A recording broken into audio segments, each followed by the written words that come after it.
In this episode, I want to take a look at the Help to Buy scheme. This is administered by the Revenue Commissioners to help people purchase or build their own property. Hey, it's Terry Gorry, and this is the Irish Law and Small Business podcast.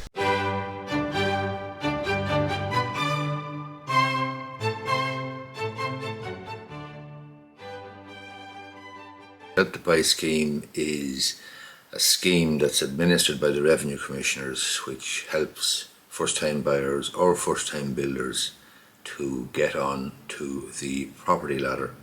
Essentially, it's a clawback or a relief that you're given, a contribution or a refund of income tax and dirt tax that you would have paid in a 4-year period. So the maximum amount that you were allowed to claim under the scheme or to get relief for a contribution essentially from the Revenue Commissioners towards the purchase of your house was 20 grand. But that was increased in 2021 to 30,000 euros. So the maximum you can get is 30,000 euros. And the aim of the scheme is to help first-time buyers or builders get onto the property ladder. Who can apply? You must be a first-time buyer. You must be tax compliant.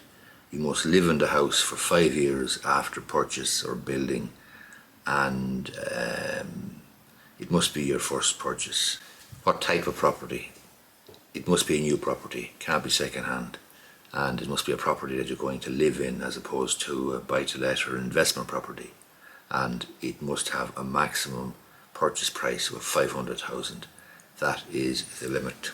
How much can be claimed? As I said, it was 20 grand, maximum of 20,000. That has been increased to 30,000 or 5% of the purchase price or the amount of income tax and dirt tax that you've paid in the previous or in the 4 years prior to the application. It's the lesser of those three figures.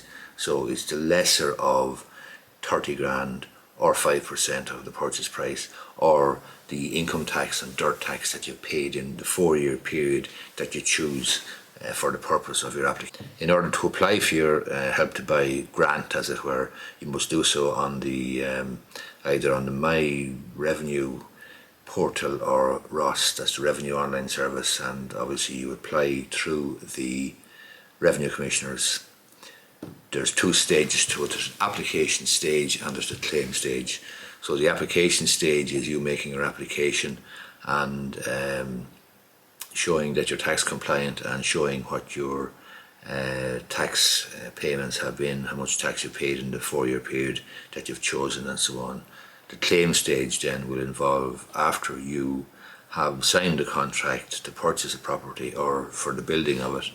You upload the contract and you're supposed to upload a copy of the mortgage document as well, but quite frankly I haven't found that necessary. It seems to me that it's sufficient just to upload a copy of the contract. So basically you sign the contract in duplicate, you return it to the builder or vendor or solicitor, you get one copy back and then you ask your solicitor for a copy of that, and your solicitor can send it to you by email or PDF, and you can upload it then to the Revenue website and you can complete your application. You'll get a claim number then or a claim reference number, and you'll need to give this number and I think it's an access code or a passcode or something to your solicitor, who in turn then will give it to the vendor or builder solicitor, and the vendor solicitor or vendor or builder will draw down the funds directly from the Revenue Commissioners.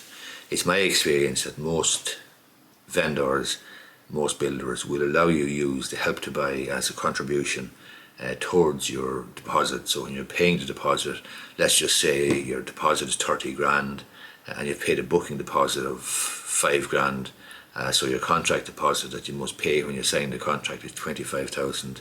Most builders, most vendors will allow you to take into account the Help to Buy money that you are entitled to. When, and I forgot to mention this, when you actually apply to the Revenue in the first instance, make your application for the Help to Buy, you will get a statement from Revenue setting out exactly how much you are entitled to, so you'll be able to factor that into your calculations and into your cash outlays and so on. There is something that you need to be aware of, and that is that the revenue commissioners do have the power to claw back the grant if certain conditions or in certain circumstances. For example, if you weren't entitled to it in the first place, or if you cease living in the property for the 5 years succeeding, or you did not complete the transaction to purchase the property, it would be possible to actually draw down the grant and then not complete the sale. I've never seen it happen, but I suppose it's theoretically possible. And the final situation where there might be a clawback is where you would have got the grant for the purpose of building a property and you haven't completed the property, you haven't built it essentially. Hope you find this video useful, as the Help to Buy scheme, I come across it every day of the week, quite frankly, with new first-time buyers and so on. It's a really good scheme if you're a first-time buyer. It's a real leg up on the ladder, and it's obviously contributing, I suppose, you might argue, to a certain extent, to house price rises and so on and so forth. But I mean, if you're a first-time buyer and you want to buy a house and live in it and get onto the property ladder, then you know, when the revenue commissioners are giving you some sort of a clawback or some sort of a grant essentially towards the purchase of your property, it's not a bad day's work. Thanks a lot for listening, and don't forget to subscribe so that you won't miss an episode.